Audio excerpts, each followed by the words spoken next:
Going in 3, 2, 1.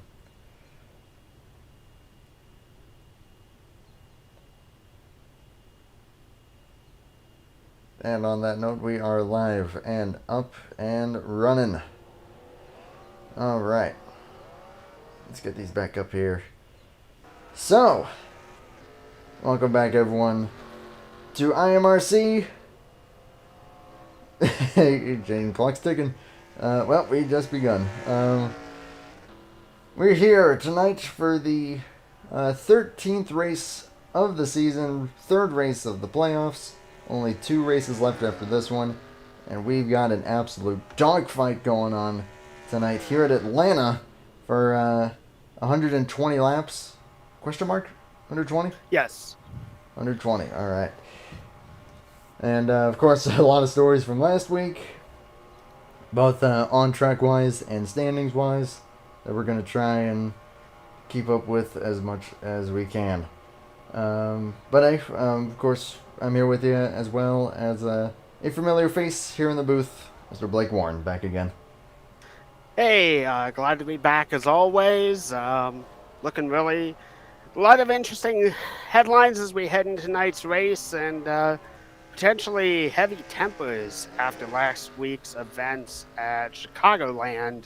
But with the few races that are left, there's definitely some spots to be grabbed, and who knows what's going to happen. Atlanta is a notoriously old and worn-out surface, so we've seen some crazy races here, from fuel strategy to tire strategy to accommodation of the both, and last lap passes. Who knows what's going to happen at this 1.5 mile track, but hopefully tonight a very exciting race will occur, and we'll have a solid winner at the end of this, maybe a new winner. That'd be pretty cool to see. I mean, this track is as abrasive as it gets. Probably the most abrasive track on the schedule. We've already kicked the race session. Of course, it's just me and Blake tonight. Seth's not able to make it, but that is alright. We're going to put on a good show for everybody. Hopefully these drivers will do the same as the field takes shape. I'm going to very quickly run down at least the first few starting spots here. Tyler Mallon got the pole by only 1/1000th of a second over Dunn LaPrade. They are the front row. Mallon locked in as of now to Homestead. LaPrade still looking to get in to the final 4. Currently 4 points outside of that. Shane Sides and Jovan Anderson. Expect Jovan to be a contender tonight amongst the non-playoff drivers. Austin Ogo and Dejan Weeks. Weeks either needing a really good run or potentially a win. Drivers, start your engines. That was an interesting command. Chris Emery back in action tonight, starting in the 7th position next to Roger Ray. And then Chris Sweats and Dylan Schwallenberg. Keep an eye on the 10 and the 51 throughout the night. We'll see if they've been able to cool it down, but of course we got a number of other skilled drivers in this. Over about 20 drivers ready to do battle here. A couple of returning names. Benjamin White also here in the 38. Shout out to him, and making a rare start here. Of course, Emery back in action. A lot to cover. Very, very short time. And I was about to say, I thought the 16 just had the engine let go or something similar, but green flag is out. Racing at Atlanta. Looks like everyone is rolling. And side-by-side battle for third place between the 7 of Ogo and the 74 on LaPrade. I think LaPrade struck the wall ever so lightly. Off into the corner they go. 2x2 battle for second and third right now as they fan out. Checking out the fly-by shot there. Gotta love those. Mallon in the lead. Bringing out the Interstate Batteries colors once again on the number 18. Side-by-side Ogo and Sides. But this is where these guys are going to start thinking, well, hey, we got to dial it back and really try to save our stuff as much as possible. Because as we've seen in practice, and Blake, I'm sure as you have seen in previous seasons, the tire fall off on here will probably be a couple seconds in total. Yeah, yes, it will. This track has a very old abrasive surface, so unfortunately, this eats up and grinds up tires just about as badly as any other racetrack. I'd say probably by comparison, as the 27 I think has an issue. Something happened. Anyway, compared to Darlington, which I think Darlington and Rockingham, which eats up tires even quicker, Atlanta is definitely an abrasive surface. The big difference is that this track is also very fast as well. So finding the balance between tire conservation and overall speed is a very, very difficult tightrope to tread on. So the balance between the two is going to be on the mind of every driver here tonight, especially as we go forward with this race. Taking lap 5 here. Pit window as far as fuel. We were looking at about 30 laps, maybe 32 if these guys are able to stretch it as the tires start to wear out. Of course, needing to let off more in the corners, save some fuel that way. Credit to the 51 of Schwallenberg. Started at the tail end of the top 10, already up to 6th place right now, right in the middle of the mix. Jovan Anderson and Chris Emery in front and behind him. Shane Sides has attempted to make the move on Tyler Mallon a couple of times. Has not been able to make it stick, but looking to get down there this time. Not quite there, but pretty darn close. Really surprised at how close all these guys are at the moment, knowing the tire situation that they're all in. Yeah, and one thing that I did want to mention, as you mentioned earlier with the 51 of Dylan Schwallenberg, Dylan has a lot of wins here at Atlanta. So going into this race, there's definitely a lot of fanfare at his chances at getting into here, but this has been an uncharacteristically odd season for the driver of the 51. In previous seasons, he's gone on a tear. He's won a couple of championships. He has managed to get into the Final Four and managed to get himself into a championship situation much easier. And this year, whether it be at life or just difficulty in races or rivalries, I don't know what is the culmination of all of it. Caution flag is out for an incident. To finish my statement, 51 on the outside looking in, and that is uncharacteristic for him. Pretty unusual. I mean, I had a kind of dodgy run at Watkins Glen, and then, of course, all sorts of trouble at Chicagoland, aside from the deal with the 10 car. I think tire wear kind of caught him out, as well as, I think, even falling out of the server at one point. We're taking a look at what caused the incident here. At the very back of the pack, Felipe Teixeira and Sean Ryan getting into it there. It looked like the 42 got a little bit loose. Teixeira ended up getting into the back of him, spinning out. That is a contact spin. Caution has been called by the admins. Whoa, Jovan Anderson sideways! The entry of pit road. And Jeff Dixon way off into the grass. Now Anderson was up at the front. What has gone on here with the 93? Spectator cam should give us a good view here, coming down in between the 51 and the 52. Just a slight bump from the 52, and I think the grass just got him there, and then everyone checking up for him, and Jeff Dixon got the spun. third, yeah, 93 backed up and knocked the 30 out, so the 30 is probably going to have to go around another lap to get service, potentially. Wow. Sitting in his stall. Apparently that gave him a penalty. Oh, 30-second penalty for swinging it wide there, which is something that the admins cannot clear. It's just something you kind of have to endure. But that is tough. And apparently, I'm going to state this. I think that the whole situation was a racing deal, but all the same, admin is going to check no one took the claim. All right. So looking at the front of the field here, Tyler Mallon remains the leader. Dunlap Pratt is now second. Assuming, of course, that Or depending on where Shane sides will come out then. Shane will be coming back out into second place. He is retaining his position as he is taking no service, but checking on the back that brought out this yellow. And, yep, he will be, so he did come out second, so he'll reclaim that spot. Don LaPrade will be third, Austin Ogo fourth, and Dylan Schrollenberg in fifth. Another good move up through the field here so far for the 36. Our compatriot here in the booth, Natana Emuido, is currently running in sixth. Started back, I believe, in 11th. So a good move up through the field for him. Chris Emery in 7th. Another this quietly lurking run that I've known Chris Emery for quite a while. Dejan Weeks 8th. Chris Wetz 9th. And Roger Ray will be 10th. Jovan Anderson, though, going to have some work to do to make up the ground that he just lost.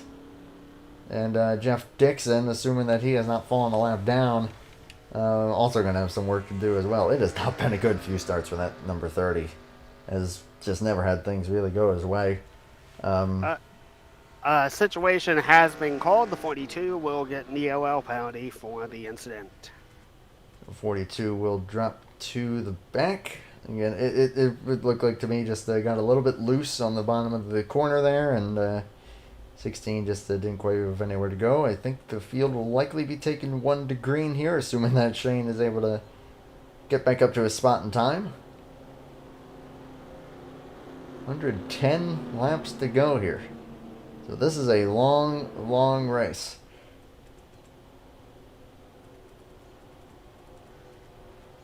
Oh no. You got problems? I'll give you info. Yeah, if it's something in the chat, I can't read it on stream because you never know what's being said in there. As here comes the 2 up to his spot. Okay. So here is the news. For the driver wise, the 2 has lost third gear, so oh boy, that is going to hurt his restarts going forward. And he's... Sorry. Oh, the second piece is Germany is doing a lot of internet updates and everything like that. So if Shane drops out, the 29 will take over as boss admin. That is William Goss, who we currently see outside the top 10 right now in the 29. Field looks like they are coming to the green. Green flag once more. I think they'll be calling that off, though. We just had a problem at the back. Robbie Gilvin looked like started to spin and then warped out. They are going to re-rack.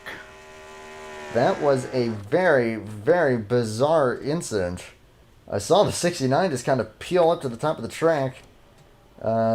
Maybe he warped down on his end and tried to get out of the way. Yeah, you see him there just go up and hit the wall and then came back down, clipped Jovan Anderson, and then the 69 just disappeared. And the 69 is a playoff driver trying to make it into the Final Four. And Anderson is now going, oh, come on. Yeah, thankfully, not really any damage in that case, but, yeah. Pretty bizarre incident there. You said that they're just re-racking. We're going green here? One to green, so the 69 can be able to get back running. Gotcha. Which we will take a look here. Looks like the 69 has only lost one lap. As of now, might be 2 when they cross next time here. Which, if I'm not mistaken, he would get one of those 2 laps back? I believe he may be put back on the lead lap. Just have to EOL, so I do not see him yet on the track, so... Did he get back in the server? Oh, there he is. Yep, there he is. He's gonna have to gun it when it's up there. We may be able to go green this lap. I don't know. Hopefully, yes. Field at 55 miles per hour, heading into turn 3. I think he should be A-okay to catch him. Gilvin I wouldn't say in a must-win situation, but he's going to need some good fortune to go his way Well, if he's going to make it. I mean, my thought is that he's already sitting 8th in points, and only 4 drivers get in. You got to get some wins, or you got to be finishing like well above the other playoff drivers, like the rest of the way going forward. Otherwise, you are not making it just based off points alone. Yeah, that's we call him and maybe the 63 as underdogs at the moment, but of course keep an eye on them. Looks like the top 6 currently playoff drivers. As the green flag is back out, we'll see what kind of restart the 2 gets. And are they correcting again as Roger Ray and Will Goss go around? Boy, these restarts are proven to be interesting so far.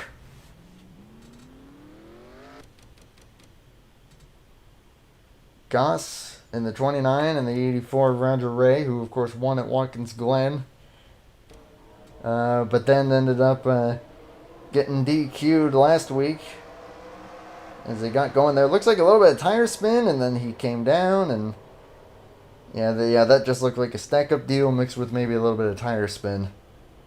Yeah, unfortunate. Don't really know what more one can say about that. Just a sucky situation for all those involved.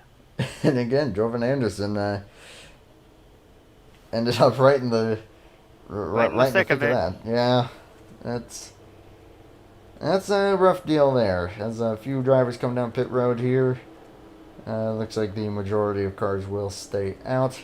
As we said, top 6 are all playoff drivers. Chris Emery, the top running non-playoff racer right now, in 7th. Then Weeks, Alexander Gonzalez in 9th, and Felipe Teixeira, despite spinning out in the first caution, will be 10th here this time. But already some early troubles for the field here on this track, which, again, I'm sure that you can attest to this, just how little grip there is out there, and especially if they're trying to restart in first gear, I can only imagine just how tough that would be. Well, I mean, just kind of given the fact that the tires are naturally going to be cold, even if you pit for rubber and everything like that, which thankfully, since this is a game, there is no limit to tires and fuel or anything like that. You can pit every single lap and you will always get fresh rubber. Just kind of the situation of it all being, the tires are going to be cold one way or another, so you have to get ready and compensate for that. And sometimes you may have the best idea planned, but it just doesn't work. And I mean, hey, that's Atlanta racing with this abrasive surface, as we've been saying. One to go here or going green? We are going green. We are going green, and the green flag waves once more. Good restart there from the 2, but here's where he's gonna skip. Gets out of the way there. Good job. And I thought that the 51 was about to get into the 7, bringing out another caution, but no, thankfully, very safe. And the 7's going to charge to the inside, a big move by Osinogo, and the 51's going to follow, maybe, no, the 18's going to go to the outside, though. 18's going to try to hold on to that lead. Malin is a fighter, going to try and retain it, but Ogo takes the lead away. As Teixeira hard into the wall further back. Looks like he kept it straight, though. And indeed he did. Shane sides just like that with that missing gear from 2nd to 15th. And almost in a 3-wide situation for them back there. Checking further back up toward the front. Malin trying to hold their own on the outside line. I think I saw smoke. No, that was an optical illusion. That was my bad. I'm sorry. There was probably a little bit of smoke from the lap early on incident, but that may be it. Yeah, that something to do with the 16, but Malin actually doing a good job on that outside line. We were talking to Natan earlier about what the or how the track drives, and he said there's really nothing on the outside. I guess he was referring to the far outside, because it looks like if you're running the middle, it might actually work out pretty well for you. We're looking pretty dead even side by side here between the 7 and the 18. Well, the one thing I was going to say is based off of my few laps I ran, the middle is not bad, but it is definitely not the preferred line here. I think that you can be able to keep your tires at least, gripped and everything like that, but it is not the preferred lane to get around here.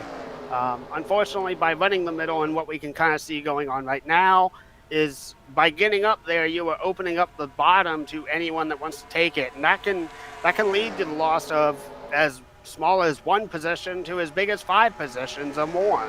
So without a doubt, definitely the 36 is going to make a shot to the inside. That was a the middle, shot. not the preferred line, not the preferred line for the middle. Yeah, Ogo just conceded right there. Close was Chris Emery to Ogo's quarter panel. But just like that, 36 has now taken the lead. 52 trying to also muscle that spot away. But right now the Ford's looking successfully. Whoa! LaPrade sliding in front of the 51.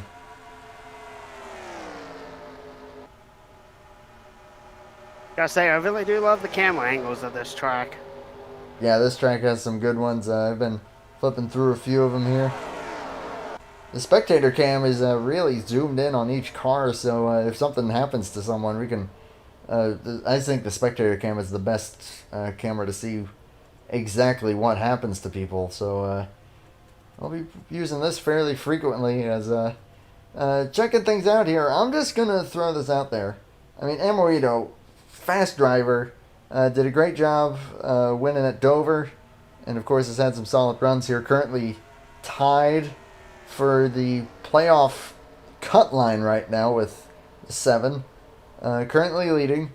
Ahead of Chris Emery, who, non-playoff driver, probably in one of his only, at max, it has to be like 3 or 4 starts on the season. But Emery knows how to get it done. But Malin and Ogo, 2 good drivers at saving their tires, as well as the 74. So I think if this run goes long, keep an eye on those guys to see what they can do, and the 52 as well, who's actually looking pretty comfortable running maybe just a half a lane to a lane higher than everyone else. Oh boy. Ooh. Yeah. Oh boy. A little bit of a defensive line there from the 36. I mean, I mean, we always hear it from Natan. If you want to take the lead away from me, you're going to have to wreck me, no matter what stage of the race it is. But now the yellow car is going side by side, going into turn number 1 at 25. And new leader once again. It's Chris Emery, a non-playoff driver in the 52. And this has been some good swapping of the lead here. We had Malin up here, then we had Ogo, then Amorito, and now Emery.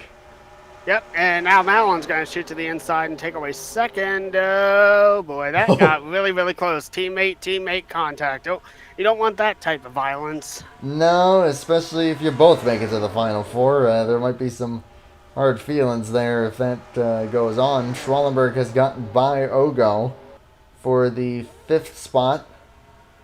And then a bit of a gap back to Weeks. Here goes Malin looking to take the lead back away. Had a bit of a shove there from the 36, but Malin will take that spot. I will just throw this out there. I mean, of course, we were talking about tire wear.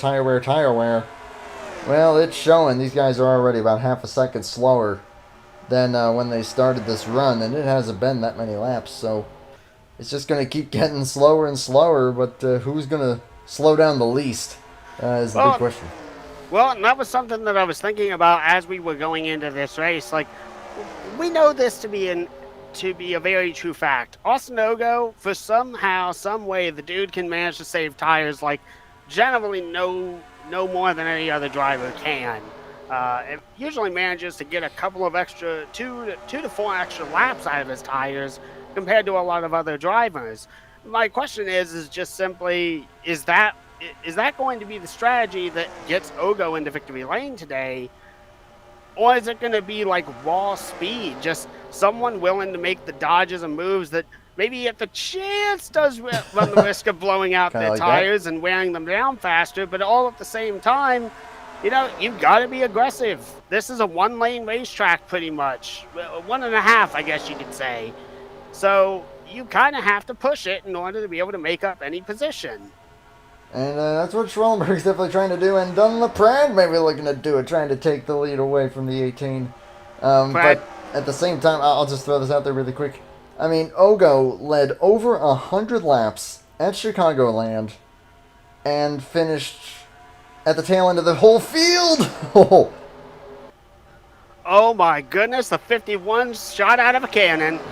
I would say so. Dunlaprat did lead that lap, but now Schwellenberg with the lead and throwing every sort of defensive line that he can. And we're coming to 90 to go.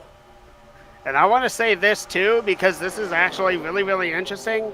Look at where the spread of the field is. I think that this is about 12 cars right on front of each other trying to fight for position. So if someone at the front pack ends up taking someone out, not only do you run the risk of playoff drivers that are out of the chase right now, they could potentially be taken out in a big giant wreck with how bundled up they are. Pretty much everyone, yeah, like you're saying, is right on top of each other. I think Robbie Gilman had some kind of a problem on the front straightaway and tried to gather it up. We saw him off the pace and some smoke and skid marks on the front stretch. But, and possibly has dropped out of the race subsequently. Oh man, that's a rough go there, and playoff hopes slowly fading for that 69, but still got 2 races! Oh no! Did he save it? He did. Amoreno with a great save. The fact that he kept it straight, though, that actually may have messed him up, because that is not going to be a caution. And just like that, dropping way back outside the field. Unfortunately, a bit of a tank slapper to the wall, which did kill his momentum. Very, very close to keeping it off the wall there, but hey, the car is actually in pretty good shape, all things considered, though the driver probably hot under the helmet. Probably so. I mean, I was really not happy with Austin Ogo after last week. I mean, yeah, that was kind of a little deal that got overshadowed. Was Amorino definitely threw out his displeasure with Ogo. I know that it was probably all in good terms, knowing these guys, but well, now they say that might be up for debate as side by side for second place, and a couple non-playoff drivers, and a dark horse that I always really neglect to really look at as a factor in these tire wear races, and that's William Goss in the 29. Yeah, Will is, in terms of just being points-wise, he's sitting overall 13th. Now, he's not in the playoffs and everything like that, but he is definitely driving as if he was in the playoffs. And doing a good job of it. I mean, of course, the season finale at Homestead really came out of nowhere into the top 5 toward the end of the run on another track that was very bad with tire wear. Anderson! Oh man, another phenomenal save. But again, also gonna really mess him up big time in that 93 Amico Toyota. But keeps it straight. Green flag remains out. And checking up at the front. And just like that, there's... Oh my gosh. Oh, he got it! Oh, he got clipped, and there's the big wreck. Schwellenberg. Looks like he's got a flat tire. Oh, don't hit him. Don't hit him. Jeff Dixon with a flat. 29 takes the claim on that. Gets a tow back to the pits. Spinning down pit road was the 10 of Dejan Weeks. Chris Witz was also involved in the 71. Oh boy, that we're gonna have to take a look at that one and see what may have caused that. Ogo will be the leader with Dunlaprat in second. That was a long run there, so of course everyone will probably be coming down pit road this time. But oh boy. That just looked like trying to get in line, and it just not quite working out. But we'll have a proper look here.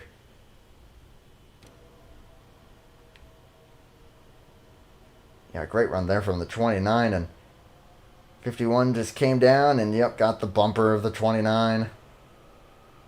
Actually, a great save by Tyler Mallon, despite a little bit of contact there a couple times. All things considered, good save by Schwallenberg for the most part.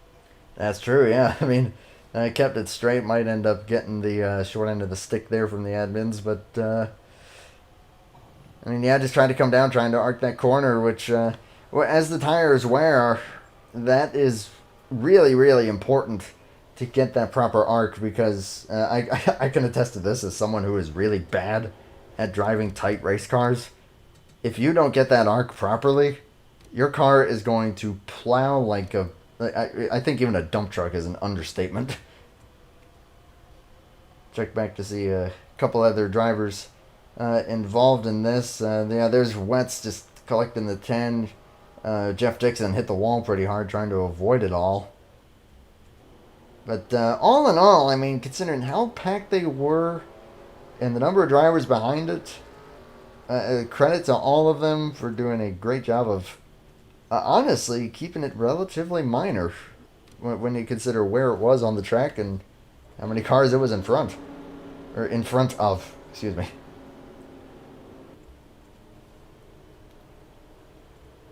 So, Austin Ogo, Dunlop Pratt, first and second. Tyler Mallon, third. Shane Sides back up to fourth in the number 2. Alexander Gonzalez will now be fifth, with Liam Tingley in sixth. Credit to both those guys on a strong run here. Field is doubling up. What we got from the tower here? Well, not much to say. Just some tempers flared a little bit in terms of everything. I don't really know what to say, to be completely honest. Just, we're not going green this lap, though, but nothing really to say. Nothing big to report on. When you say tempers flaring, 29 maybe a little displeased, perhaps? More the 51 is displeased by anything. He is under the impression now that he is not going to make it into the Final Four because his front tires were killed, but I'm gonna be completely honest. I understand his frustration, but we're only 40 laps in. There is still a lot of time, and really, he took a very tiny tap to the nose of the car and a gentle bump to the rear of the car. That probably did not affect the aerodynamics of the car much at all. And yeah, that was a loss of track position, but he can make it back up. This race is not over. That 51 is fast and has been fast.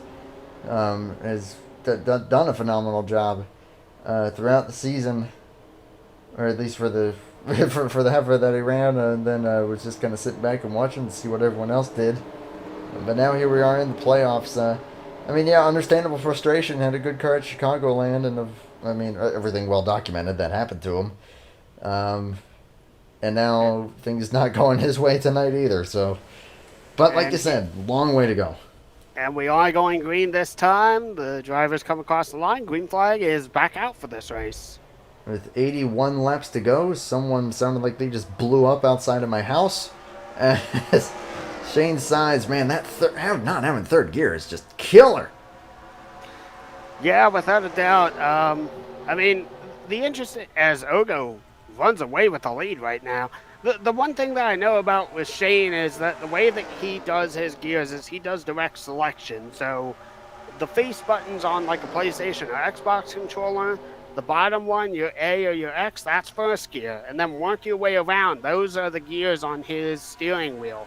He does not use a traditional H-pattern shifter. He does not use sequential shifters, unless it's actually needed. But that is how he races. So while it is a little bit easier to skip over that bad gear, there's just no two ways about it. If you lose that third gear, you're going to have a massive problem getting on the restarts. Yeah, and we saw him drop from second to outside the top 15. Now has gone from fourth to... My gosh, I don't even know. There he is next to Dejan Weeks, currently 14th. Next to the 10. Keep my eye on the 51. I mean, just hot under the collar.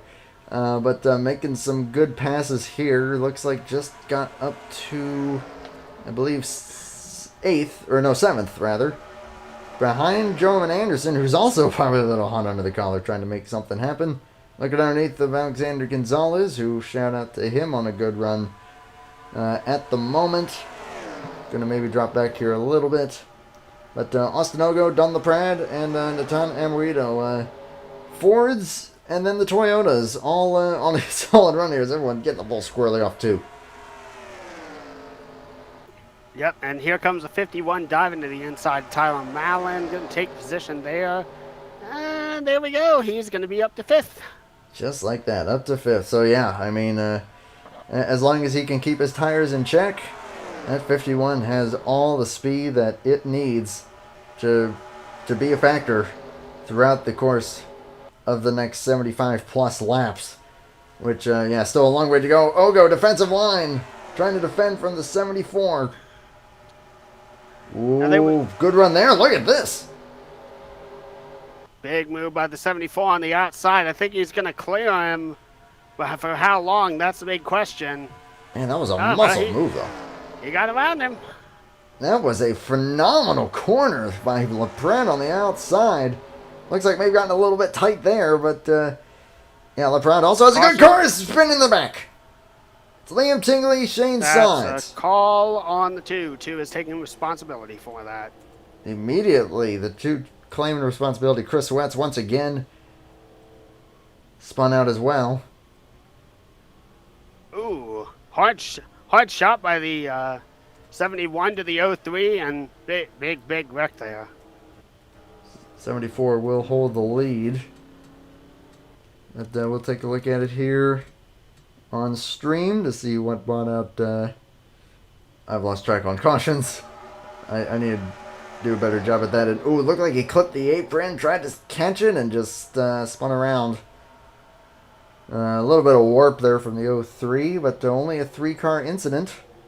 Once again, I mean, throughout the whole season, it's another shout out that I got to give to all these drivers, that they have done an incredible job of reacting accordingly, going to where they need to go to keep these wrecks as minimal and as small as possible. Yeah, without a doubt. Now, there was one thing that I did want to talk about real quick. Now, going into this race, Dylan Schwallenberg had 1060 points.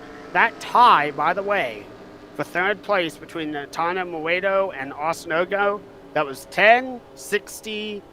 1065 versus 1060. So, without a doubt, like, provided Schwal can be able to get up ahead of Natan and Ogo, and technically LaPrade too,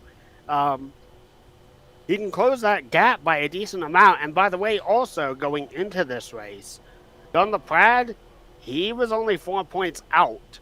Dylan Schwallenberg, he was only 1 point behind him. Yeah, it's so tightly packed after Chicagoland. I mean, even Shane Sides was actually, I think, only single digits in terms of points outside the Final Four. I mean, that's going to, as they run, that would change because of the probable penalty and Jovan Anderson getting held up behind him. These are some tight pit stalls here at Atlanta. Yeah, not a lot of room to walk around, and kind of in a certain way, and not a lot of room to be able to make mistakes if you overshoot your box and everything. Looks like the 63 may have gotten a speeding penalty. Going to be dropping to the rear as well. Top 3 remain the same. Top 5 for that matter. And then Chris Emery and William Goss will be 6th and 7th. And, hey, look at that. A little shout out here to Tristan Allen running up in the top 10, number 27, keeping a clean race car thus far. Then Dejon Weeks, and looks like Jeff Dixon will round out the top 10.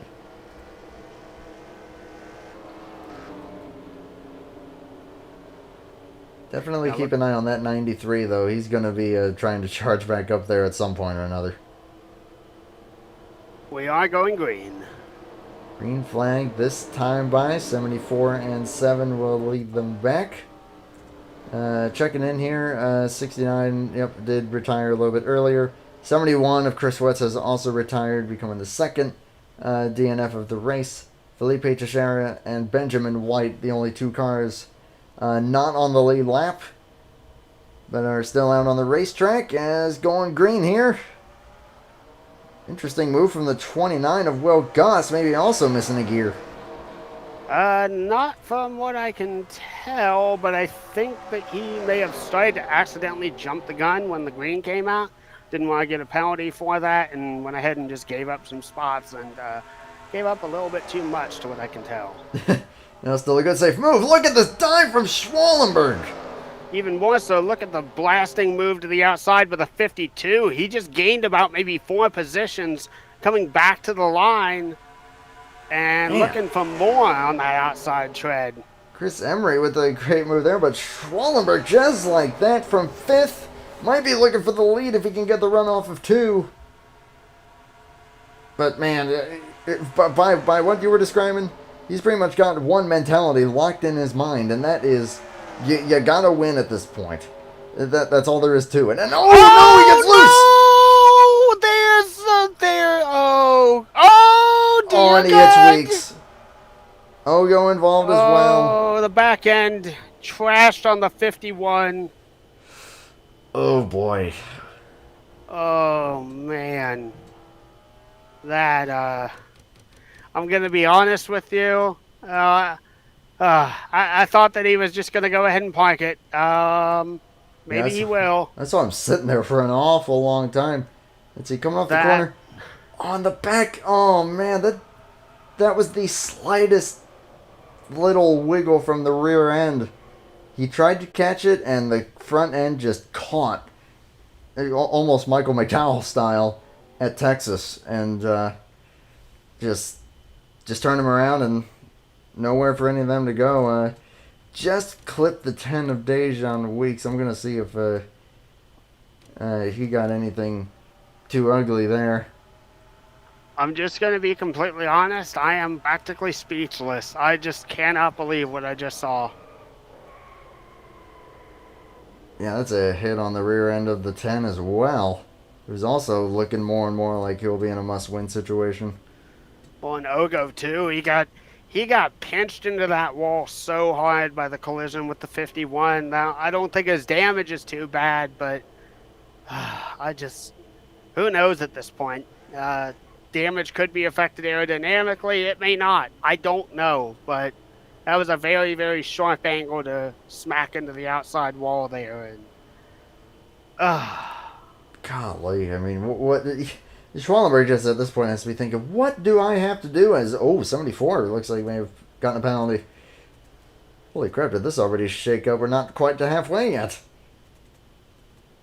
Well, and what I was going to say was that incident, that involved 3 drivers. Those 3 drivers were all competing for the chase. All 3 drivers are not locked in. So now we've got an even tighter turn on all of this, and, oh boy. It looks like maybe some mixed bag of strategy. We got Tyler Mallon leading. Roger Ray looks like will be second. Then Amoedo. Jovan Anderson. Then Chris Emery and William Goss. Looks like that is going to be the first 3 rows. But Ogo has had a lot of things not go his way either throughout really the whole season. Aside from those 2 wins in a row at Boston and Charlotte. But ever since, and even before that, it has been tough goings for that number 7. And currently tied for going into this race, tied for 3rd on the cut line. And right now Amoedo's going, hey, I wouldn't mind if this race ended right here. I'll take these points. I'll take this spot. Of course, Tyler Mallon also breathing easier right now, being in the race lead. But golly, I mean, can you get any more hardship for some of these playoff drivers? I mean, what more do they have to do? I mean, I really don't know. I mean, to me, honestly, the big equalizer, I think, in all of this chase system is going to be Michigan. If you cannot pull off anything spectacular here at Atlanta tonight, if you can't get it going when we run short track next week, which is like 3 Mile Speedway or something like that. I can't remember the name of it. Tri-County or something like that, I believe. Tri-County, something similar to that. It's a small short track. Michigan, for one of these playoff drivers, is probably going to be their LCQ pretty much. And with that track the way that it is, being such a fast speedway, I'm at such a loss for words, and the green flag will wave this time. Roger Ray to the outside. A little bit of a wiggle there, but a decent restart no less. And we'd have thought about the 3 wide, backs out of that. Anderson going with the 84. Schwallenberg has parked it and has retired from the race. I don't know if that was from damage or if... actually, I just realized they may have even called that as his second incident. So he may have been parked. Oh boy. Move there from the 84 is... That's my internet. Sorry about that. Gosh darn it. Why does it do that? This is like the second night in a row. I wanted to go ahead and fill you in on something. Especially caught something before I did, Andrew. You were absolutely right. The 29 blew second gear. Oh, he did? Okay. Yeah, Yeah. I noticed him make some really funky, changes of his line before taking the restart. So that just always made me go, huh, what's going on there? As Amorito back to the race lead in the 36. I'm also going to give a shout out to the 6th place runner, Jeff Dixon. Again, a driver who is well known mostly outside of this league, mainly from a couple other leagues, primarily Fast and the USORL. And he does really well over there. But they run tracks similar to this. Maybe the setups are a little bit looser on average, but Jeff Dixon is a quick driver. So I would keep my eye on him to see what he's able to do throughout the course of the second half, which we are starting to approach here. Austin Ogo still 7th. Doesn't look like that car is much worse for wear as far as speed. If he doesn't get tight and get into the 30, Tristan Allen going to try to make the move underneath. And Don LaPrade might follow. And I just kind of had a realization now that I look at the starting lineup. There is no 48. Oh yeah, Cody Lamas not in the race. And that's actually really missing out because we had 20 drivers, or 20 exactly, start this race. That's a pretty decent field, and yet, a big name or two, such as Cody Lamas, is not in this race, so... Simple answer, Panthers game. Yeah, that explains it. Check it on here. Chris Emery running second behind Emilino, so the 2 yellow cars. Running solidly. Emery still sticking to that slightly higher line. And then really arcing it down. Roger Ray, I think with the strategy call there, we really weren't paying attention. But Roger Ray up to 3rd. And running solidly at the moment. Jovan Anderson currently in 4th. A great recovery after early problems. Tyler Mallon currently running in the 5th position. There's Dixon and Ogo, who we were just talking about. William Goss still quietly sitting in 8th. Don LaPrade trying to move up through the field after a apparent speeding penalty. Currently 9th. And then Tristan Allen rounds out the top 10. Roger Ray up the track. Going to give 3rd to the 93. And Emery getting closer to the 36. Now, the 36 has already been involved in 1 or 2 incidents. He's going to go ahead and let the 52 by, but I'll say this much. 36, he ain't going down without a fight, though. Whoa, boys, whoa. Emery was a little bit clipping the apron there. Throwing the defensive line on the 36. We got holds twisted, on the bleed. Both Fords, Twisted Tea versus Netflix. A really disgusting combination. You mean Nesquik? Yes. Yeah, drinking Netflix. That's a new one. I'm sorry. I had to give you some crap there. I didn't even know I pronounced it wrong. You outright said Netflix, but it's okay. The second half of the race is now underway. The two yellow cars still leading the way. Jovan Anderson running in his favorite position to race in, third place. I swear, like, probably half the races that he's run so far this season, that's where he's ended up, whether it's behind the wheel at 93 or when he was summoned for the 48. I think the 84 just got clipped. The 84, though, is still going in a straight line, so, geez. Man. That 84 is thanking the almighty that he has that win. Oh boy, that is a defensive line from Ogo. That's to defend 6 from Dunlop Pratt, who's on a great tear moving up through the field here. Currently 7th, looking for 6th. The 84, I'm checking the replay. The 84 did thankfully not get hit by anyone in that capacity. He lost it. He got loose. Oh man. So yeah, those right sides heating up. I mean, the general gist is that it is going to get tight and tighter and tightest.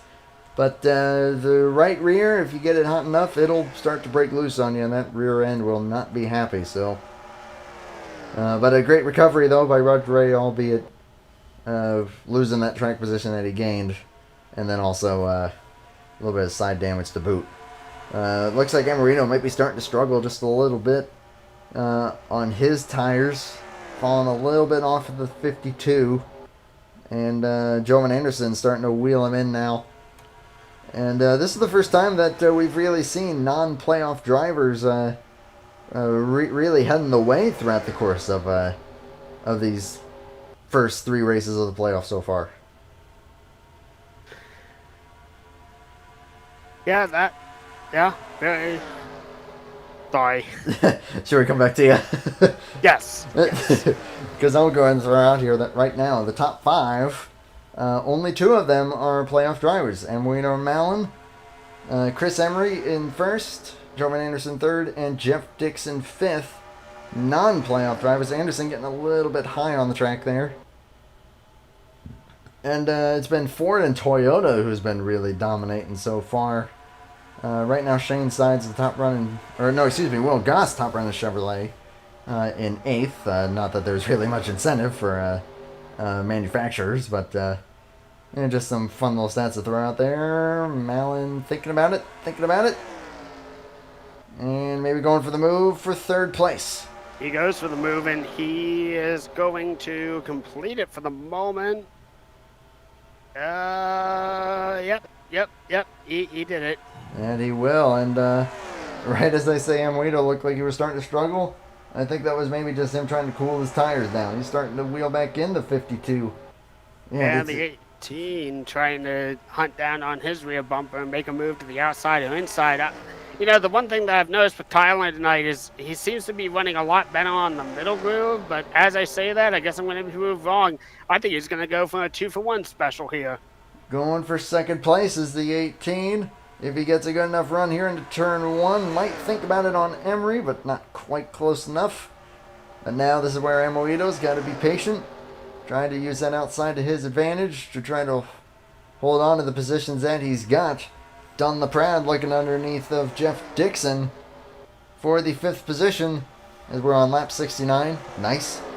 And Malin underneath the 52 for the lead. I know you can't see it, but I broke out in a big smile. It's IMRC. I mean, I had to. Memes are made here, as we say. Memes are made here, and we're just having fun. That's the whole point of this stream, and getting the word out about online racing. Those Fords getting awfully close, 74, 7, and 36, but they don't keep it in a straight line. Jovan Anderson now up to 2nd, and I've kind of lost track on what lap they pitted, because I gotta imagine that maybe pit stops won't be too far away at this point, maybe another 10 laps or so. Yeah, I would estimate so. They've been running pretty darn hard, and I know that this race is 120 laps, but I, by my calculations, I am under the belief that if they pit, let's say 80, let's say they can make it to Oh lap 80. boy. Oh, God. If we don't have a caution. Yeah, provided we don't have a caution. Let's say, under green flag conditions, they can make it to lap 80. Lap 80 to 85, they go ahead and start making the pit stops. Well, from that point onward, if the race were to go green the rest of the way, that's the big question. The 30, the 93 just tapped the wall lightly on the outside there. Oh my gosh. They were awfully close to door banging. 36, Oh, man, that is a big slinger. Big wiggle. Oh, they hold it all 3 together. wide. Oh, he kind of cuts off the 29. Oh, man, that actually hurt him. Hey, doesn't mean he's not going to come back with a vengeance. Oh, I'm sure he will. But Jovan Anderson, man, he's smelling blood right now, I got to think. He is really looking good right now. Of course, there's Ogo, no surprise there. We mentioned on the Pratt also pretty good with these long runs. 36 and 29 getting way too close for comfort. Oh, 29 almost could have been spun off the nose of Dixon.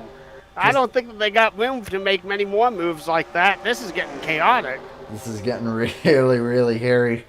And the thing that I was gonna say too is, like, I know that Natan is trying so hard to get up there on the points, but I'm gonna be completely honest with you.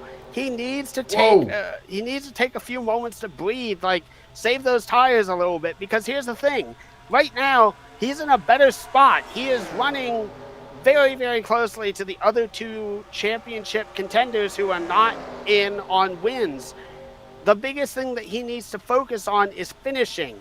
And if he gets sideswiped, involved in a wreck or anything like that, that's just going to send him right back down the ladder and have to either fight his way back up, or if the wreck is bad enough, Dixon into the outside wall. If the wreck is bad enough, it could very well take him out of the race too. Golly, Anderson, I think, is starting to say, hey, come on, let's get this lead already.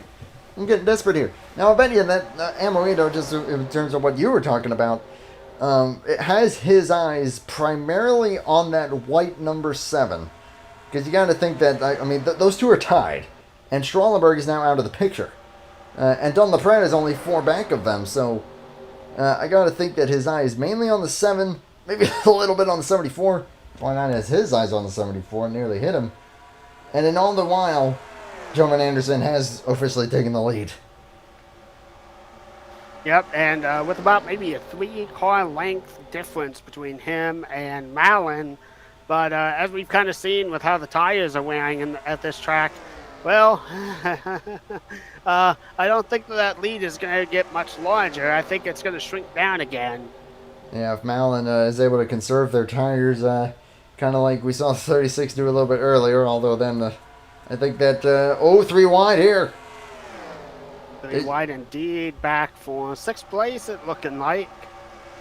Dejan Weeks in a bit of a, as we've documented, in a bit of a must-win situation, but probably the best of the guys in the must-win situation. Of course, Robbie Gilman out of the race, Schwallenberg out of the race, Shane Sides maybe not that comfortable right now, also bordering on must-win territory. Whoa, is sideways 30 and the 10. And Alexander Gonzalez is the furthest back in the point standings. Really going to need a win, currently running 12th. Well, and the one thing that I wanted to say is if a playoff driver goes out and they already have a win, like Roger Ray or Tyler Malin, they go out and win, well, that just kind of eats away a win. It eats away a win even more so if a non-playoff driver gets in. So either way, it's going to be a tight spot. Oh my gosh, I thought he was going to collect Shane Sides there. That was very dodgy. We're on lap 80. Pit stop's probably coming up with the next few laps. Oh, there goes the 10. Oh, he lost it. Oh my gosh. He lost it, saved it, and kept it rolling, but that definitely was a massive loss of positions. Quick replay here, and oh man, yeah, the rear end is really not happy on that 10 car. Chris Emery's also kind of fallen off a cliff a little bit here. Surprisingly so, but now we're down to 40 laps to go. Longest green flag run so far. And Jovan Anderson. Would you say that Jovan Anderson is Ogo and Amelito's best friend right now, or their worst enemy, considering the point situation? I mean, I'm going to be completely honest with you. I would say it's a mixed bag. The big thing about this point system is that every single position is separated by 1 point. So if you can get 2 points over your competition, then you could very well just bunch yourself right into getting into the Final Four. Now, obviously, this is not the last race of the season. Things could obviously change next week and also at Michigan the following week. So there still is a lot of things to be decided, but I'm going to be completely honest with you. If a non-playoff driver wins, then at least that still opens 2 spots up for the last 2 races before Homestead to potentially still go out and win it. If a playoff driver goes out, oh no, he got loose! There's the wreck. There's a wreck. That's a bit. Jovan Anderson loses it from the lead. Devin is going to take the claim on that. Boy, I don't know if he should, but that's entirely up to how they call it. But boy, I'm actually surprised because I mean that is of course now the second car that we've seen pretty much lose it from getting loose, and I think that Anderson almost lost it in turn 4 as well. Ogo and Malin closed right up on him. Yeah, the thing that I was going to say is the 93. I'm so sorry. 93 got loose, and I think it was just the minor tap by Ogo as he was trying to like fully recollect it. That was what sent him around. So, in fairness to the situation, like I personally don't believe that Ogo should take claim for it, but at the same time, it's honorable though that he is willing to take that claim because that was a slide and you really didn't have a lot of room to make for it, but what could have been a potential save ended up being a spin. Yeah, but I mean, there was no room between those guys whatsoever. Oh no, not at all. By the time the 93 was already starting to break traction and starting to collect it back up, he was right up his rear bumper and there was just nowhere to go. Well, we'll see if the claim stays. If so, Ogo will be to the rear of the field once again. Anderson is now to the rear of the field once again. Time running out just a little bit for those guys to make the ground back up. But just like that now, Dunn LaPrade has taken the lead back once again. We got Nick Gunther in chat saying that the 7 should not claim it. Good to see you in chat, by the way. Good to have everyone who might be watching this either now or in the future. If any of you drivers who are in this race are watching this back later, shout out to you guys for putting on a good show throughout. Really, ever since January, since this whole season started. Dejan Weeks has stayed out this first time by, at least. I would be surprised if he stays out completely. Got everyone on the lead lap who's still running.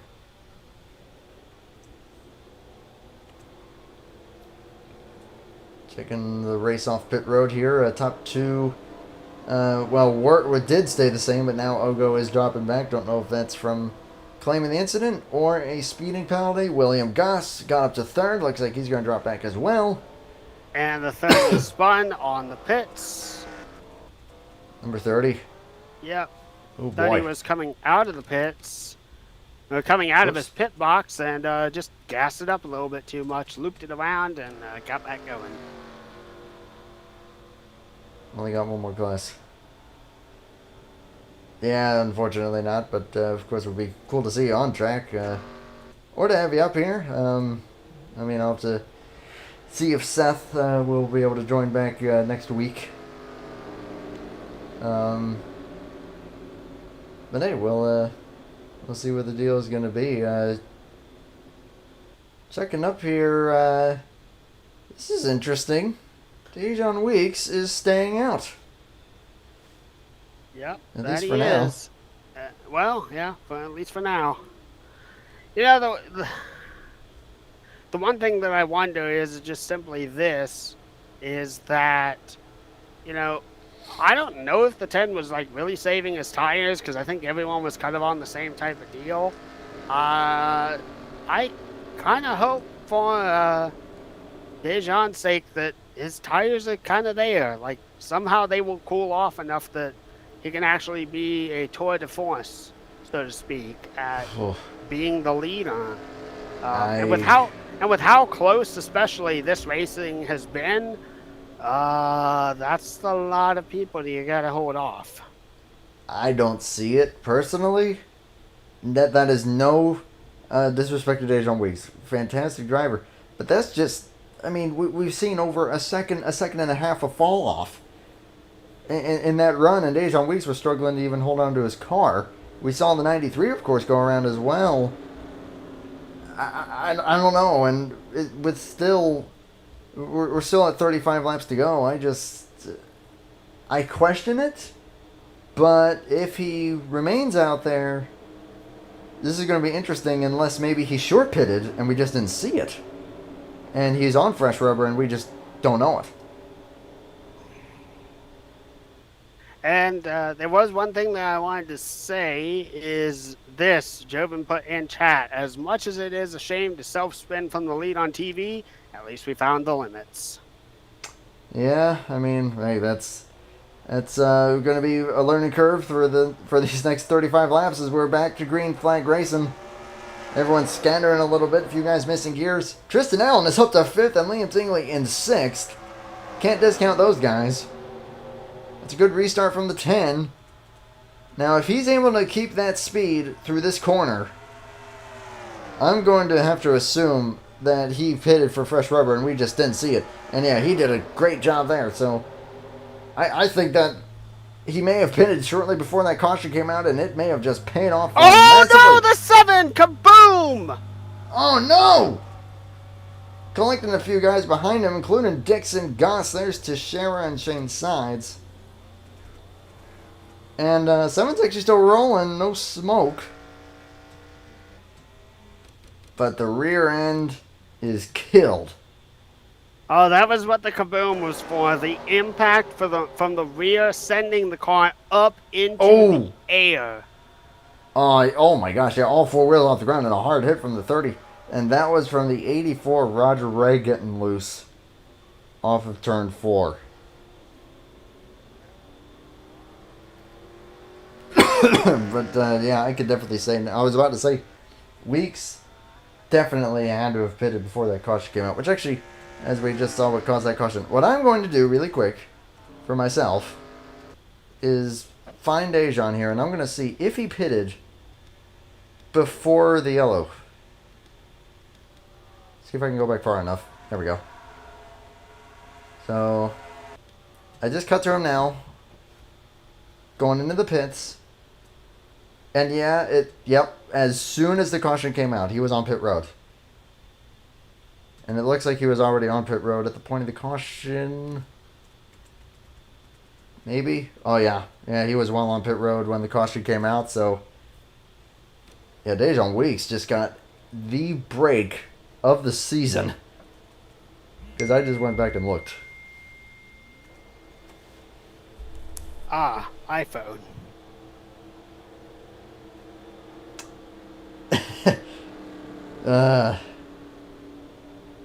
Hi, Mom.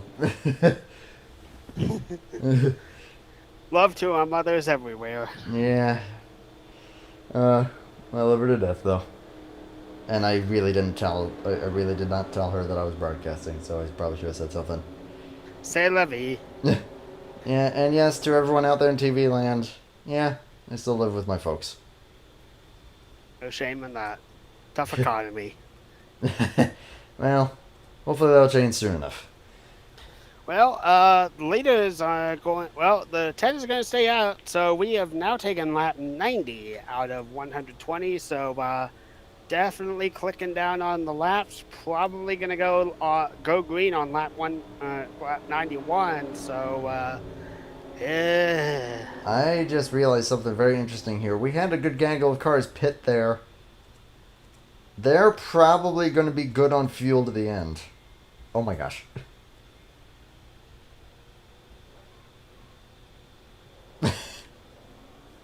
I'm streaming. Um, but I think that they're going to be good on fuel. These guys who stayed out may be a little iffy if this goes green. So we may have just had a whole new race form up right here.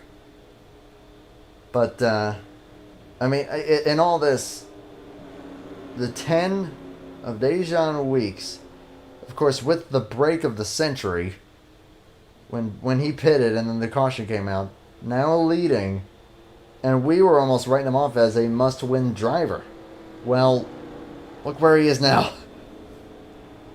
Yep, sitting up in the top position, but I just want to start to circle some drivers around here. Natan, aggressive driver. Dunlap, he got a win earlier this season, but I'm sure he's hungry for another one. And Tristan Allen, I don't think that there's anything mechanically wrong with this car, which is a good thing. Knowing Tristan, the man has been clawing and biting and scratching his way up the field all this season to try and get into this similar of a position. And he's come close. He's come close. And he finished second at Daytona, had a great run at Outward Speedway. Has been able to get it done on most of the super speedways. But just been kind of lurking throughout everywhere else. But has been running really well. It's been able to keep up with the lead pack for some of these long runs. So keep an eye on that 27. And the 03 of Liam Tingley has been right there with him, running solidly. Currently 6th in the 03. I believe that is the Acer Toyota. Yep. So, and credit to him. I've seen that 03 steadily improve as the season has gone on. So, we'll see what those guys are able to do. And Alexander Gonzalez, even in a more desperate situation than what Dejan Weeks is in as far as playoff hopes. So, running 7th, maybe looking maybe looking at a little bit of desperation as well. But John LaPrade and Dejan Weeks will be the front row here. We are taking 29 to go at the stripe. And here we go. Settle up. Green flag, gonna go. No, they're not. Nope. And I think I see why. Car is still on pit road. There's Benjamin White, who we have not said a word about, just kind of quietly doing his thing out there. Felipe Teixeira. And Shane's sides, I think he's reviewing the accident. Yeah, this is a pretty long review here. Is he who's pulling out? Now he comes out. Blake, you are the one with a line of communication with the tower. Any word on what we got? I have not heard anything at the moment. Based off of everything, I am under the assumption that this was a racing deal. I haven't seen the 7 nor the 84 pull off and park or anything like that, but I don't know. There is nothing that has been spoken yet. Here we go. Little love tap there between the... The 7 has been parked. Oh! Oh, boy. Was that a second? That was a second. I don't remember the first one. I mean... but then again, I have terrible memory. I think it was when he accidentally bumped the 60... dang it. 63 and 93. I'm getting it all mixed up. 93, okay. I believe. I think that was his first strike, and this should be green. Yes, it is. We're green this time as Weeks in the 74 off and running here, but man, Ogo starting to look a little more like a must-win for him as well. But yeah, hey, we got 2 more races to go, and he's a Anchor driver, we'll see what he'll be able to do. We'll see what these guys are able to do for these races, for the rest Now, of... Wow. now this is what I was gonna say. Was now with the 7 out of the race, this is. I'm gonna double check the numbers and everything like that. Make sure that we are up to date. So give me just a moment. Not a problem. We'll keep an eye on this battle for the lead. I do very much apologize for my lack of English ability there for a moment. I started speaking Martian for a moment. But Dejan Weeks has taken the lead away from the 74. But how much are they going to need to save as compared to Jovan Anderson and guys who pitted behind him? Because Anderson probably won't need to save, but those extra laps of caution may have helped everyone else. So fuel, if this goes green, could be an interesting factor coming to the end of the race. Now, this is what I wanted to say. Looking at the standings as they run right now. So, Ogo out of the race. If Weeks goes off and wins this thing, that slots him up into the 3rd position, which drops Natanamuedo down to 4th. Dunlaprad would be right behind him, probably overtaking him, actually, with the smallest difference in points. No, he would probably close in by about 2 points. The point being is this. If Weeks wins this, it's going to be a highly fought battle for the last 2 weeks for the final position. We might get a caution here. Sean Ryan and Benjamin White. Trouble at the back of the field, the 38 and the 42. Wasn't sure if it was contact initially. And yeah, the 42, oh man, it got really loose. And then the 2 bumped. 38 came off the wall and they bumped again. So a couple guys toward the rear of the field, bringing out another caution. Well, and the one thing that I was going to say is I could see it on the replay. 42 dipped his tires just a little bit below that yellow line, and once you unsettle the car, it's going to go whichever way it's going to naturally want to go, and that was up into the racing line. Yep, there was really not much that could be done right there. So now we'll see what strategies are going to come into play this time, because that was a few laps run. We'll see who's going to take tires, who might be bold and take 2, who might stay out. Looks like everyone's going to pit. Been a pretty long race, but a really, really fun one at that. Another absolute killer race to watch and be a part of. This has been fantastic. Some bad breaks, though, that are really going to put some people in some desperate situations. But now, can Dejan Weeks hold on to that lead that he so desperately needs? 74 and the 18 almost got pinched either way, trying to get into their pit box. Roger Ray is going Ray to blast out, and 2-tire stop for the 84. Looks like he's going to be the only one to go with that strategy. Tyler Mallon will leapfrog the 74, but the 10 will hold his position. But Roger Ray on another strategy call. Winner at Watkins Glen, looking to make some noise once again.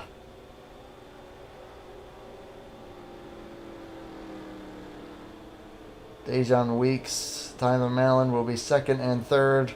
LaPrade and Amorito 4th and 5th. So now everyone good on fuel to the end. They'll be able to have at it pretty much. But this will probably be roughly 20 laps to go, which on a track like this is no sprint. You're still going to have to keep an eye on those right side tires. Yeah, and that's kind of the thing that I'm wondering about here, is just simply this.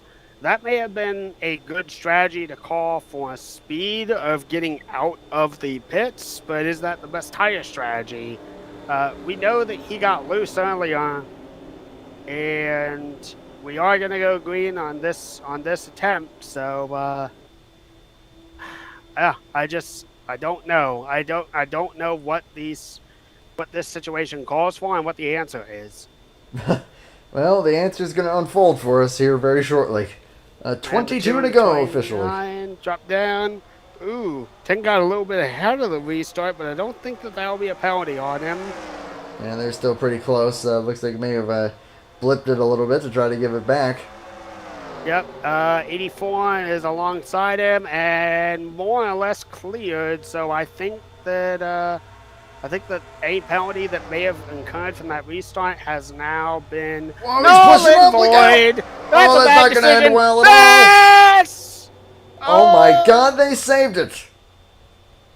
Sheesh. The caution has been called, by the way, even though that was. Oh, they called it. They called the yellow because of it looked like that was going to be a massive accident. It had the threat to be. Well, that could have been very, like, supremely ugly, but it wasn't. So, props to them, and so yeah, with that in mind, I can understand why they called the caution. So yeah, just pushed up, and my gosh, I think those two tires really hurt. And then Malin just really nowhere to go. Actually, a save by Don LaPrade really didn't lose much, despite actually getting up and into the wall a little bit. You thread the needle, that much is true. And is anyone going to take tires? I think after a short run like that, I would down it. A few guys looking to go conservative here. Chris Emery, Felipe Teixeira, there's Ray and Goss. Looks like they're the only 4 takers. Benjamin White catching up to the field there. So now you got Weeks and Malin first and second. A little history between these two as well from Charlotte. I don't think that there's really going to be anything that comes of this because I got to be completely honest with you. Tyler does not want to have someone on his heels, maybe trying for revenge going into Homestead. I mean, you obviously want to go for the win and everything like that, but for Tyler, I got to be completely honest. I think that he's going to take it easy, and got to be honest, no one wants to finish runner-up, but if it preserves your case to be able to make it into the Final Four and everything like that, I'd just say take it easy. Yeah, agreed. I mean, you got that win last week at Chicagoland in your back pocket. But up here in second, and knowing Malin, there is no way that they're not going to try to go for the win. But we got Amoito in third. Don LaPrade still fourth. Has been running a really good race. But keep an eye on that 63 of Alexander Gonzalez. As we've mentioned, pretty much the same situation that the 10 is in as far as trying to make it to Homestead. So being in a position that they're in, who knows? They might try to maybe make some noise. 1 to green at the stripe here. Jovan Anderson still 6th. Still with a chance to make some noise as well. Currently the highest running non-playoff driver. Ahead of Jeff Dixon and Tristan Allen, 7th and 8th. Sean Ryan up to 9th. Top 10 run now despite some troubles. Liam Tingley 10th. So we're going to be within 20 to go. Going to be 18 to go at the stripe when we go green. And still, kind of tires and how hard you want to push them going to be the question mark that these guys are going to have to answer for themselves. Because obviously you can't conserve them too much because that's a little more than half of a fuel run as opposed to a full run. So too conservative might end up biting you. But if you go too hard, obviously you're going to get swamped at the end. I don't know. We'll see who's going to play it out in the best way possible. With so few laps to go, I mean, I got to be completely honest with you. I do not believe that this is the final caution. I believe that we will have a I'd say that there's a very high chance we get 2 more cautions before the end of this race. I would say even a fair possibility of green-white checkered territory. Yes. I would not be surprised. But here we go. We'll figure it out as it goes along. The green flag is in the starter's hands. Green flag waves once again. Slow start by the 10. Big wiggle. Anderson! call Golly, from no the one tower in terms of like an incident or so. So the top boy. 3 now get a big breakaway there. Probably tire spin by the 93 there. I think the 63 may have also lost a gear, but the 93, man, that's that kind of sums up the night so far. Been from the back to the front to the back to the front and now to the back again. I'm going to go check brutal. on the 63 and see what exactly happened. Yeah, I just saw the 63 really suddenly just lag off and fall way back. But now that has really scattered everyone up here at the front. Weeks with a couple car links on the 36. Malin kind of on their own right now in third. But LaPrade and Emery are right on top of each other. Benjamin winding the wall. Gets a little bit glued up there, but keeps it straight. Keeps it out of trouble. We stay green with 16 to go. I can't necessarily tell you if the 63 had a gear failure or not. There was an abrupt shift from third to fourth. Maybe it was just too early of a shift. Yeah, that's possible. Especially if it's sequential. That can easily happen. I should know what's happened to me more times than I can count. But the 36 pushing it right now. Looking on the 10. 15 to go. Malin has kind of lagged back a little bit. Maybe looking to save their stuff a little bit. That's allowed LaPrade and Emery to close right in. I was about to sigh, a big sigh of sadness, because I swear I thought I just saw the 74 and the 52 wreck. That is not the case, thankfully, though. 52 actually makes the pass on the 74. Roger Ray and Tristan Allen going at it there. And as the leaders fight for position, well, everyone's catching back up. Oh, yeah, they're starting to inch forward a little bit. Tyler Malin just ran their quickest lap of the race. But a little bit slower for the front two. Emuito up high. 13 to go at the stripe. I don't think that that's the mood right there. I think he's got to tuck it down to the inside, even though the 10 is ferociously blocking so hard. Oh, my goodness. Oh, the 10 is blocking for his playoff life. They are going to make contact if they do not stop this. The 10 is blocking for his playoff life. And we all know that the 10 is willing to take every chance that he can. There comes Malin back, though, on the outside. The 10, more than anything, he's looking for a win. That's what he needs. Like, unless Amoedo wrecks here, and the 10 finishes second in, like, the next 3 races. Oh, they get so close. Man, that was a big arc. Nearly chopped the nose off the 36. And when they come back to the line this time, there will only be 10 laps to go. 11, I believe. 11, but, yes. Chris Emery making some noise, though, in third. Question is, how much of a factor will he play, or will he try to let these guys duke it out? Oh, boy, I almost think they'd be better off letting them duke it out. Oh, my goodness. I'm going to be completely honest. If I was Chris Emery, I'd take a step or two back. Agreed. Oh, he's inside. Oh, my God. His nose is there. He if he doesn't hit him. They're not touching, but they're so close to touching. It's a case of I'm not touching you, but I'm almost touching you. Golly. But the 10 holds the lead. The 10 holds the lead, but the 36 gave up the inside. He's going to lose at least 1, maybe 2 positions. Ooh, he folds into the fray, slides in behind the 52, right in his tire tracks. 52, 36, 10, fighting for the top positions. Ooh, there's a block there. Emery, of course, looking for the win in only one of his very few starts. Be pretty cool to see him get it. But Weeks fighting for his playoff hopes. Amoedo looking to just cruise through the next 2 races. Malin looking for a comfort zone if we do get 5 different winners. As is Roger Ray, who's up to 5th. Yeah, Roger Ray with earlier incident. I'm shocked that he is running this high. Oh, God. That sounded wrong. Emery to the outside. Oh, they 10 pushes and he puts him in the wall. Into the wall. Emery into the wall. 36 to second. And we still got a fair ways to go. 18. Oh, he's right on gets his in rear bumper! He's right on his rear bumper! Oh, he's pushing up 3 He's wide. pushed. Oh, they are so close, it's not even funny.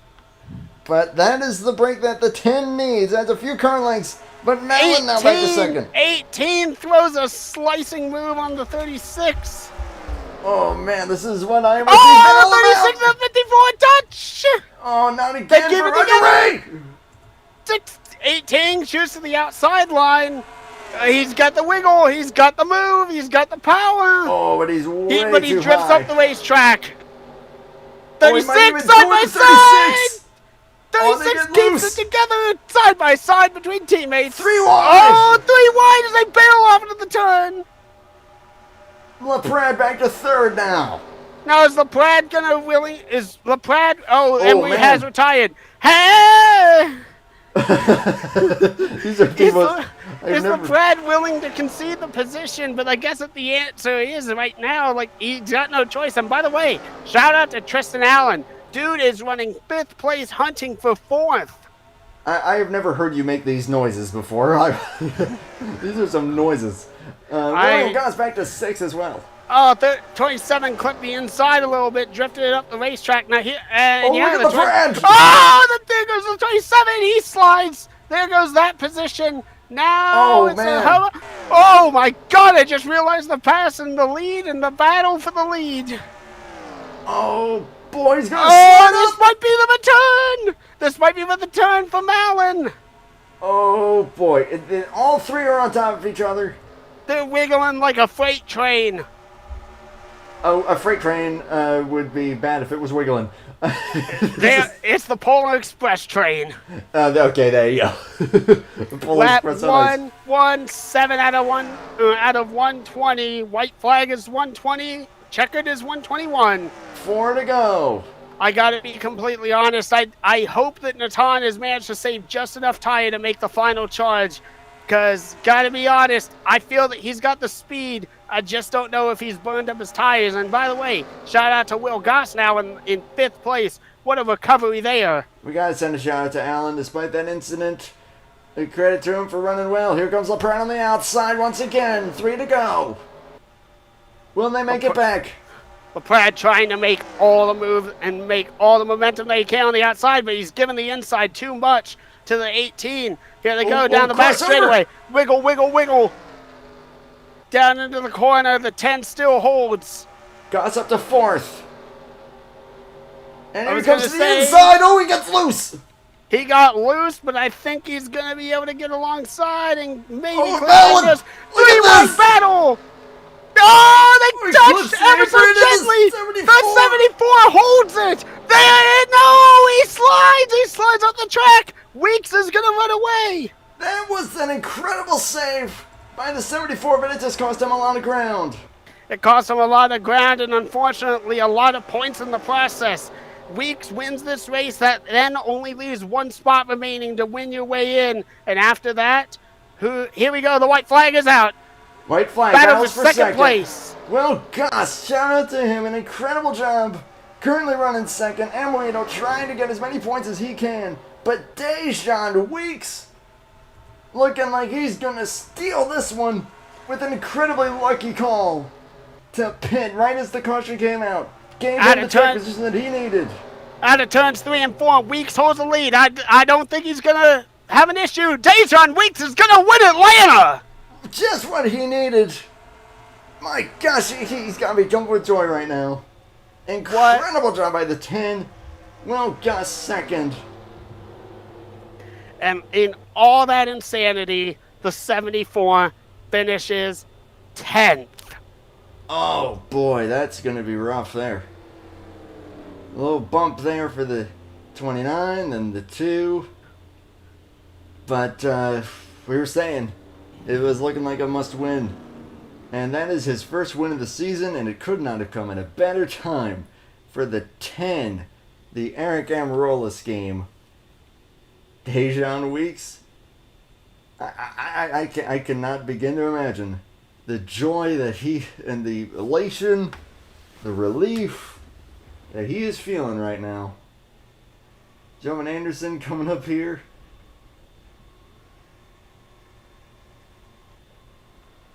And Man, the one the thing, Prad's got to be a little bit heartbroken, though, but there's a few broken hearts from tonight. and the one thing that I was gonna say here too is just how crazy this leads us into the final races, and that is this: the 10 and the 51, they had a tight battle and a tight rivalry going into this race. And got to be honest, the 36 and the 29, even though the 29 is not a playoff contender in this championship, there is a rivalry that was going on there based off of some incidents that happened in the last week and in regards to the lights race and all that. So I definitely have this to say. That is definitely putting a really tight battle in for that final spot. Still, congrats to Dejan Weeks. What an incredible drive. He burns it down in victory lane on the infield there. That's cool to see. Yeah, I completely forgot about the exchange that those guys had after the lights race. There were some unpleasant words exchanged between those guys. So we're going to take a look at the official results here the old-fashioned way. So Weeks with the win in what could only be described as the win of the century in terms of the importance that will be for him. William Goss, trials and tribulations throughout the day, will come home in second place. Major shout out there for the 29. Natan Amoedo will be third, with the 10 winning and the 7 not finishing. That is going to put him in a decent position. Oh my gosh, look how close this is. Fourth place, barely. Going to the 18 of Tyler Mallon, I think. Man, that was insanely close. Tyler gets the position. It looks to be 1/10 of a second splitting, 1/100th of a second, I'm sorry, splitting between the 18 and the 30. 30, yeah. I mean, also, yeah, plenty of tribulations for Jeff Dixon throughout the race and really every race that he's been in. Will finally get a top 5 finish. Roger Ray will recover to 6th, which after being parked last week is a recovery that he needs in the event that we get 2 more different chase winners. Shane Sides will be 7th, Alexander Gonzalez in 8th, Liam Tingley 9th, and yep, there's LaPrade in 10th. Tough go there for the 74, but a solid run no less. Just have to see where that will stack them up heading into Tri-County, the short track for the season. And then, of course, after that is the wild card that is Michigan. Oh my goodness, that was a lot of fun, and hey, just another classic IMRC race. What more do you want? Well, we get to talk to a few people here. Got a few people down there in the waiting room. Just sent a message to the race winner. We'll see if you would like to. If we could talk to him, which I will go ahead and get him up here right now, real quick. User was moved to your channel. Whoops, sorry for interrupting you there. But there's Dejan Weeks, the winner, and in the absolute best and most dramatic fashion, probably, because of what that will do for you to make it to Homestead after the situation that you were in following Chicagoland. I just gotta ask, how good does that feel for you? Dude, I can't even. I don't know what to say really. That entire race, I was like, I'm not gonna make the chase, so I'm not worried about it. And then I won, so dude, I have to ask you this because obviously, as drivers, we are also in charge of the pit strategy that we do, and I'm gonna be completely honest with you. I had no idea that you were gonna be. I really did not believe that you were gonna be able to make it all the way there. What exactly went through your mind to be able to put yourself in that situation? A gain of track position, but at such a risk to tires. And how did you manage to compensate? Because this track seemed like it ate up tires severely. Like, what What was your thought process through all of this and leading into a win tonight? Well, I mean, that last caution that came out, it put it put Hey, wake up. everyone on equal, not only equal terms, but all I needed at that point was a splash of fuel in case for a green white checkers, and that was it. And I mean, just at the whenever it was really in those last 10 laps was when Natan was catching me. I just whenever he kind of had to back off and try to reset himself to make another move on me, I'd save my tires as much as I could without giving up time. I honestly don't know how I did it, dude. Final 2 laps, my tires are gone. Well, You still managed to come out on top. Yep, managed to hang on, man, and all credit to you. Maybe got a little bit lucky, but at the end of the day, those final several runs, that was all you driving that thing, and man, that is exciting to see you get that, and be of course rooting for you come Homestead. Any closing thoughts from you before we send you off? Not much really.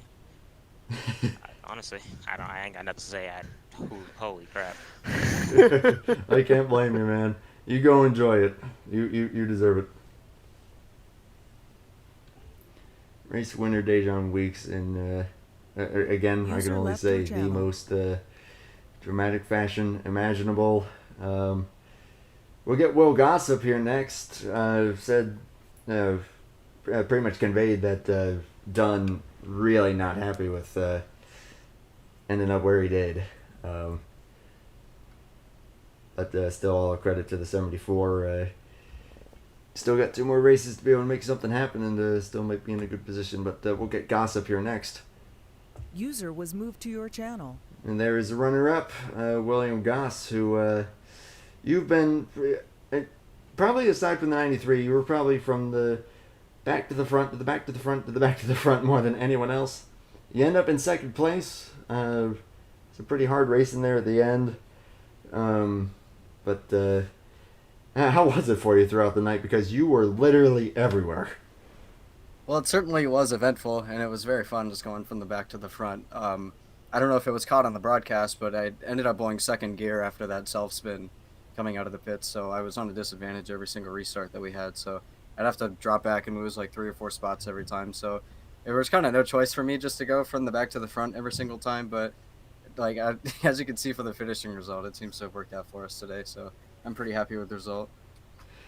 Yeah, that was freaking impressive to see. I've always said that you always seem to be the dark horse when it comes to these tire-saving tracks. So you'll always have a way to kind of just come out of nowhere and get your nose in there toward the end. But I have to ask you, though, just how much of a challenge it is, because when you're trying to save tires like that, when you're surrounded by everyone else, just how do you go about that?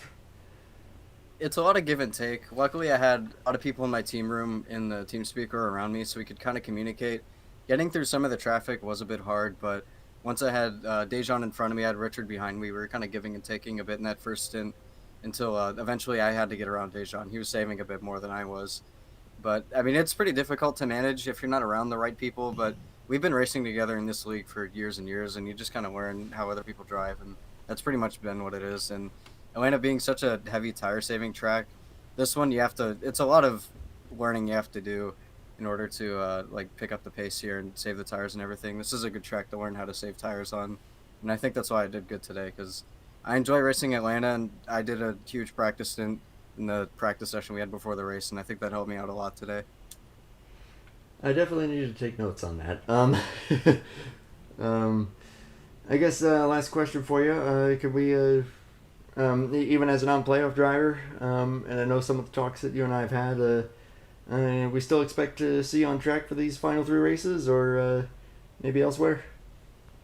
I would still like to compete in the series, but I think maybe for the finale in Homestead, I might have to transition to a booth role for that race and kind of get my head in the right direction, both in the booth and on the track for the next upcoming season after that. Yeah, definitely. I will have to keep everyone posted about how about broadcasting next season. But yeah, we'd definitely be glad to have you. Who knows? Maybe we'll have a bit of a party up here in the booth for the finale. But all credit to you, man. Any closing thoughts from you before we let you roll?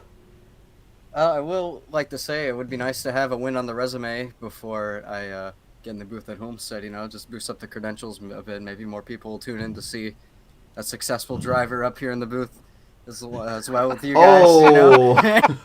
Oh, damn. Oh, dang. Fucking shots fired. Oops. That. But I can't wait to join you guys at Homestead. It should be a fun one. I'm ready to commentate some racing. Yeah, man, I'm looking forward to it. As long as you're not going to set Blake on fire too many times. Dang. I don't think so. Maybe just a couple times, but I'll put him out right away. Because hey, you kind of you also kind of burned me right there because I still drive. No, I'm done. Honestly, in my head, it sounded a lot nicer than what came out of my mouth there. I would have been. I almost said I would have been dog crap in this race if I'm being honest.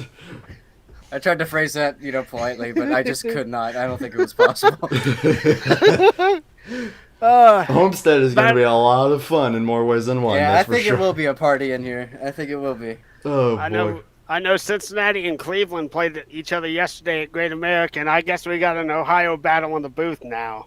Oh boy. Can't get away from the battle with Cincinnati and Cleveland here. Can't stop the battle of Ohio one way or another. You might have to contain us in the booth. We're Boyer and Gordon up in here. Help me up a win for I'm on fire. Well, appreciate you, man, and this is gonna be a lot of fun. But hey, good luck in the next two races, though. We'll be keeping an eye on you, though. And congrats on tonight as well. Yeah, thanks for having me, guys. It's been fun. No problem, man. Thank you. William Goss, runner-up and roast master, apparently. Prepare for Homestead. Homestead is gonna be something to behold. Not even just the Final Four battle. We'll see who else we User got left here. your channel. Got Natan and Tyler down there. I don't even remember where Tyler finished. Tyler finished 4th. Oh yeah, that's right. Actually, you know what? Let's we'll go and combo it. Let's go both here. User was moved Why to don't your we? channel. User was moved to There your we go. channel. Now it's a party. We'll try and do it one at a time. Natan Amoedo finishing 3rd? Right? Yeah. I've lost Yeah, track at that's this right. point. Yeah, I've lost track at this point. And Yeah. William and Will just roasted the uh, heck out of Blake, so that was fun. Y'all should have seen it. But I'll start with you, Natan. You also kind of had some stretches where you were toward the mid pack or further back. Got toward the front, led quite a few times. Emerged with 3rd. A great points day with Ogo DNFing, LaPrade kind of falling back there at the end, and you finish in 3rd. How's that going to shape your confidence? But also with Deja winning, of course. How are you feeling heading into these next 2 races? Well, it's mixed feelings right now. Well, first of all, I think that anybody who wants a Final Four spot needs a win.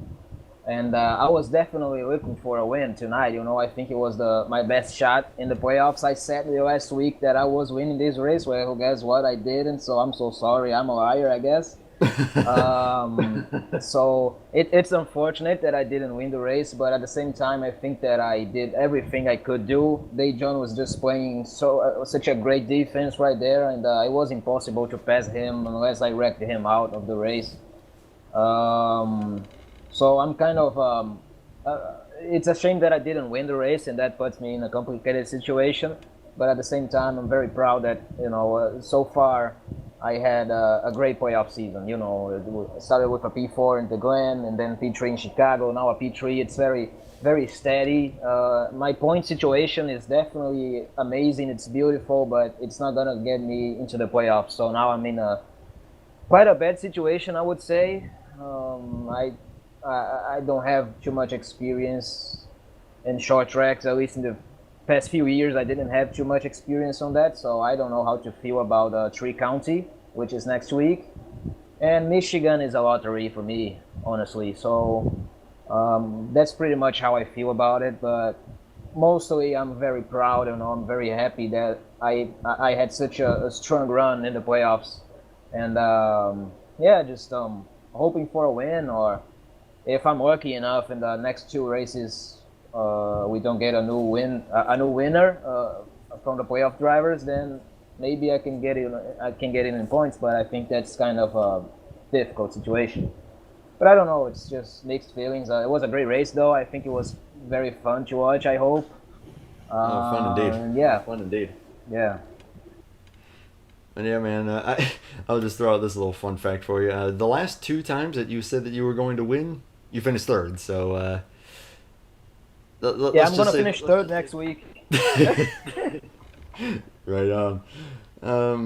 I'll go ahead and jump over to Tyler Mallon, who finishes fourth in a really close photo finish with Jeff Dixon. Just was able to eke it out. You as well led at quite a few points throughout the night. Got up there a lot. Never really fell back too far. Was always lurking up there pretty good. How did it feel for you up there? Yeah, it felt good. Throughout most of the race, I was just trying to hang out, stay in the top five, because I knew I was capable of doing that. Atlanta's always been one of my better tracks, so I was really hoping to get a win today. Kind of disappointed with myself in the way I raced at the end of the race. I feel like I was a bit too aggressive and kind of screwed Dunn over, and also screwed myself over. So that was I do feel bad for that. But Q4. I think I've finished top five for like the last 5 races, so I can't really complain too much. But not a win. So. Yeah, you both done good. I mean, they're all the drivers. Yeah, you put on an absolutely incredible show.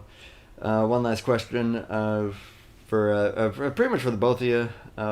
Whoever wants to answer first, feel free. But I'm always used to seeing it where on the long run the car will just get tighter and tighter. I saw a lot of guys slipping and sliding and really loose toward the end. Yeah. How was that feeling for you guys? I told you guys before the race, right? In the end of the run, the right rear was it would get very hot, and very worn out. So things would get loose, and yes, it was very, very tricky to drive in the end of the stint. That green flag run we had earlier, I think it was on lap 60 or around that. Man, it was quite a drive. It was very fun, but very scary too. But yeah, that was because of the right rear tire being too hot, and just the tire air really playing out right there. It was interesting. It was very interesting. Tyler, any thoughts from you on that one? Yeah, the right rear springs in the car were very stiff, and there was a lot of weight kind of over it. So I feel like it was very loose on the long run. A lot of drivers will obviously agree with me and Natan on that one, but I like those kinds of setups. I always enjoy slipping and sliding on the long run. Yeah, oh, hell yeah. Slipping and sliding. It's already been a little bit weird up here, so I had to make it even weirder. Yeah, I can tell. But no, that was a phenomenal job watching everyone out there. We'll start with any closing thoughts from Natan and Tyler. Yeah, I want to say something though. Maybe I won't be in the final four, right? I need to think about that situation. So if I don't qualify for the final four, I would like a lot to be here in the broadcast. I don't know if that's possible, but if it is, I would like that to happen. Besides that, I think that was a fantastic race. Maybe the best of the playoffs so far. Maybe next week we can have an even better show. I don't know. It's a short track race. I don't know. Things can be very hot. Yeah, just looking forward for the next races. And Tyler? Yeah, I just want to get to Homestead. I've never raced at Tri-County, so I have no idea what to expect there. And I like Michigan, but I really just want to get to Homestead and finish out the season. Anticipation is really building up. So I think it's building up for just about all of us. Of course, best of luck to the both of you in the next 2 races and beyond. Before I wrap it up, though, Blake, I will send it to you for your closing thoughts on tonight. Well, man, just thoughts a little thrown out now after screaming about that finish. But boy, oh boy, what a race tonight! I guess the only big thing that I feel in regards to the race and the track itself is I'm kind of shocked that the track did get so loose, and I'm a little surprised as well that kind of my own racing predicament of that exit of turn 4 onto the front stretch kink is very much alive and well, considering how many cars got loose off the exit there, and paint slapped the wall or spun it out or anything like that. But I definitely will say this: I don't know what to expect myself either for Tri-County, but I will say this much: we have 2 final races to go. We now have 1 position left to decide on Final 4. Who knows what is going to happen? For the best case scenario for the driver trying to get into that Final 4, either someone already with a win or someone on the outside who cannot run into the Final 4, they go and win Tri-County, and then they got to bet it all on Michigan. But there is one other piece that we have not even considered. I do not know what the tiebreaker would be, but let's just say that it does happen. Driver on the outside looking in goes and wins Tri-County. They get into the Final 4. The very next week, one of the other drivers goes and wins Michigan. So now we have a tie for that final 4th place position. I don't know what the tiebreaker is, but it could come down to well after the race has ended in stats to see who gets that Final 4 spot. And I am so excited and ready to see what happens in these final 2 events. And more than anything, a solid race at Homestead, Miami. I have Like that stats, information right? for you, Like Blake. stats, It's points on playoffs, playoff points. That's the tiebreaker right there. So John Alright. needs to hustle right now to make his point situation better. Yeah, and Roger Ray, for that matter. Roger has been, well, Roger's aside from that up win, there in 5th struggled a little points bit. right now, I think. So he's Okay. pretty good. Yeah, we'll definitely keep an eye on that as well. Should that situation present itself with how competitive this season has been, I would not be surprised in the slightest if it were to come to that. Well, yeah, I'm with Blake. My throat is killed. That was a lot of fun, though. Of course, thank you, Blake, for joining me for that one. What was that? You want me to finish the broadcast for you? I know you're going to, whether I say yes or no, so Yeah. I'll let you get it out now. Well, in that note, though, take care, and bye for now. You're gonna take my job. Season 11. I will be stepping down as the broadcaster, and Natan will take over for me. It's a lot of fun though. Again, thank you, Shane, for letting me do this, and thank you to all the drivers. For real though, see y'all at Tri-County next week. Looking forward to it. Till then, take care. And bye for now. Bye. You.